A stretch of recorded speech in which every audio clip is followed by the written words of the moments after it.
మీ business ఏదైనా మీ ఊర్లో promotion చేయాలంటే అది సుమన్ టీవీతోనే సాధ్యం. ఇప్పుడే సంప్రదించండి. బ్యాంకు ఒకవేళ మీ అందరూ కూడా గెలిపిస్తే బ్యాంకు డిపాజిట్లు 1000 కోట్ల వరకు సేకరిస్తాం. లోన్స్ 700 కోట్ల వరకు చేరుస్తాం. అనగా సిడి రేషియో 70% ఉంటే ఇప్పుడు 54 ఎంత ఉంది, ఇప్పుడు 70% సాధించడం జరుగుతుంది. ఎన్పిఏ లోన్స్ త్వరగా వసూలు చేసి రిజర్వ్ బ్యాంకు వారి ఆదేశాల ప్రకారం ఎన్పిఏ గ్రాస్ 7 లోపు, ఎన్పిఏ నెట్ 3% లోపు ఉండేటట్టు చర్యలు పడతాం. బ్యాంకును సాప్ అంటే సూపర్వైజరీ యాక్షన్ ఫ్రేమ్, శాప్ అంటే సూపర్వైజర్ యాక్షన్ ఫ్రేమ్ నుండి బయటకు చీకుని మెంబర్లకు డివిడెండ్ చెల్లించడానికి ప్రయత్నం చేస్తాం. ఏం చేద్దంటే ఇది చాలా కష్టతరమైనటువంటి విషయం అండి. మేము కానీ బ్యాంకు మా పాలక మండలి అందరూ వెళితే అందరూ కలిపి ఒక సంవత్సరం పాటు ఈ ఎన్పిఏ మీద దృష్టి పెడితేనే కానీ ఇది శాపలోంచి బయటికి రాదండి. అలా శాపలో బయటికి రాకపోతే మటుకు డివిడెండ్ ఇవ్వడం అవ్వదండి. అందు గురించి ప్రస్తుతం వెళ్ళేది ఎవరైనా సరే ఒక సంవత్సరం పాటు దీన్ని గట్టిగా పట్టుకొని చేయాలి. ఇప్పుడు ఇచ్చేదండి అంత కష్టమైనటువంటి బాధ్యత ఇప్పుడు వెళ్ళేది పాలక మండలి మీద ఉందండి. ఇచ్చేదంటే ఇప్పుడు మన ఎలక్షన్లో చంద్రబాబు నాయుడు గారు, పవన్ కళ్యాణ్ గారు వెళ్ళిన తర్వాత ఆ రాష్ట్రానికి ఎంత అయితే ఇప్పుడు ట్రబుల్ పడి దాన్ని మళ్ళీ పాత వైపు తీసుకురావాలంటే ఎంత కష్టపడుతున్నారో వాళ్ళు అంత కష్టపడాలి. మేము కూడా ఆ బ్యాంక్కి మేము కూడా అంత కష్టపడితేనే కానీ ఆ నిమిషంలో ఆ వ్యవహారం సాగదండి. 51 ఎంక్వైరీ అనే రిపోర్ట్ ఒకటి ఉంది మా మీద ఎప్పుడు కూడా ఎవరు ఏం చెప్పినా ఆయన 51 ఎంక్వైరీలో ఉన్నాడు. దాంట్లో బ్యాంకులో ఏదో ఫ్రాడ్ జరిగిందని ఏదో చెప్తుంటారు. కానీ ఒకే పేపరు ప్రతిరోజు మా బ్యాంకు యొక్క ఫోటో వేయడు, నా ఫోటో వేయడు, దాన్నే అలా తిప్పి ఈ 51 ఎంక్వైరీ ఉందని చెప్తుంటారు. ఆ 51 ఎంక్వైరీ ఏంటంటే మా బ్యాంకుకి వెళ్ళిన తర్వాత తెలుగుదేశం పార్టీలోకి వెళ్ళడం జరిగింది.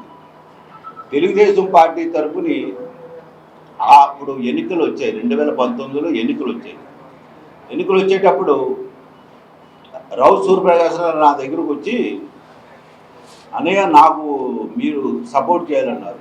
అంటే నేను చెప్పాను, తమ్ముడు నేను తెలుగుదేశం పార్టీలో ఉన్నాను, మీరు వైసీపీలో ఉన్నారు, నేను అలాంటి పొరపాటు పని ఎప్పుడు చేయను, నేను ఎప్పుడు కూడా అలాంటి తప్పులు చేయను, అందువల్ల నేను చేయలేనని చెప్పేశాను అని మా కోడలైనటువంటి ఆదిరెడ్డి భవానికి ఎమ్మెల్యే రావడం జరిగింది.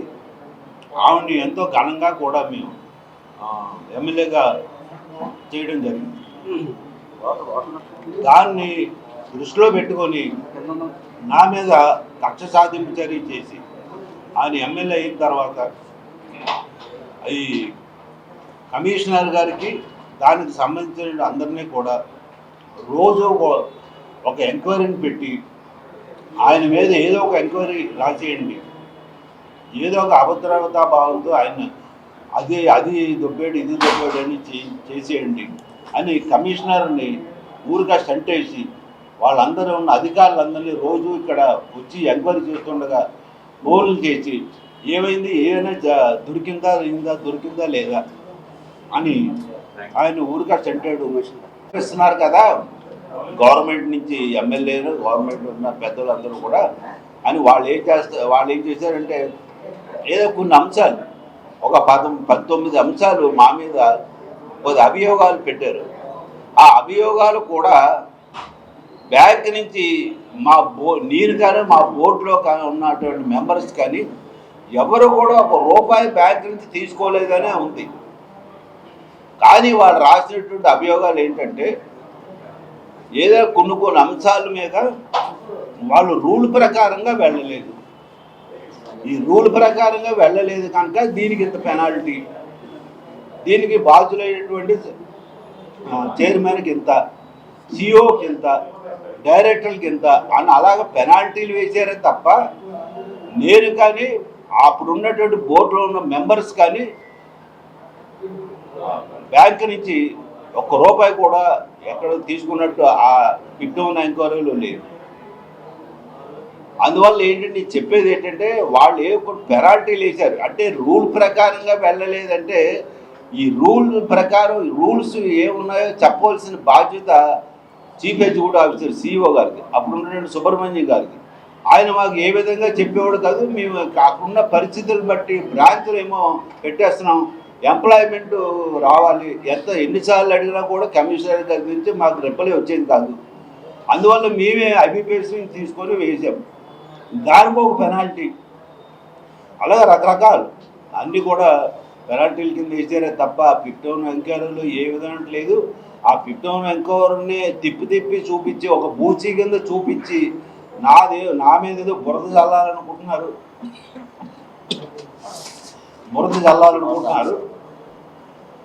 అదేమీ కూడా నేను నిరూపించుకోవడానికి ఇందులో ఏ విధమైన తప్పు లేదో నిరూపించుకోవడానికి నేను కోర్టు దగ్గర నుంచి స్టే తేవడం జరిగింది.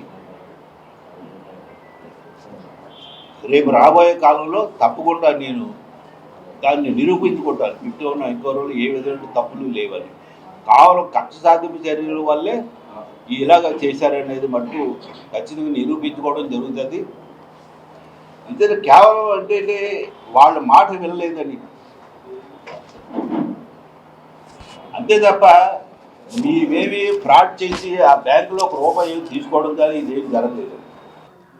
అభివృద్ధి చేయడానికి కావలసినటువంటి రెజల్యూషన్స్ అన్నీ కూడా బోర్డులోనే చేయాలండి. ఏదైనా ఒక ఐటెం ఉంది, ఇవాళ ఈ బిల్డింగ్ కట్టాలి, అది మేము చర్చించుకొని బోర్డు మెంబర్సే దాన్ని రిజల్యూషన్ పాస్ చేస్తే దాన్ని ఇంప్లిమెంట్ చేసే అవకాశం దాన్ని సిఇఓ ఉంటుంది. మిగతా ఉన్నటువంటి అందులో పనిచేస్తున్న వాళ్ళందరూ కూడా ఆఫీసర్స్ వీళ్ళందరూ కూడా వాళ్ళు బ్యాంక్ పనులే చూసుకుంటారు. అంతే తప్ప మా అభివృద్ధి విషయం అనేది మమ్మల్ని ఎందుకు పెడుతున్నారు, అక్కడ బోర్డు మెంబర్లుగా ఎందుకు పెడుతున్నారు? బ్యాంకును అభివృద్ధి చేయడానికి.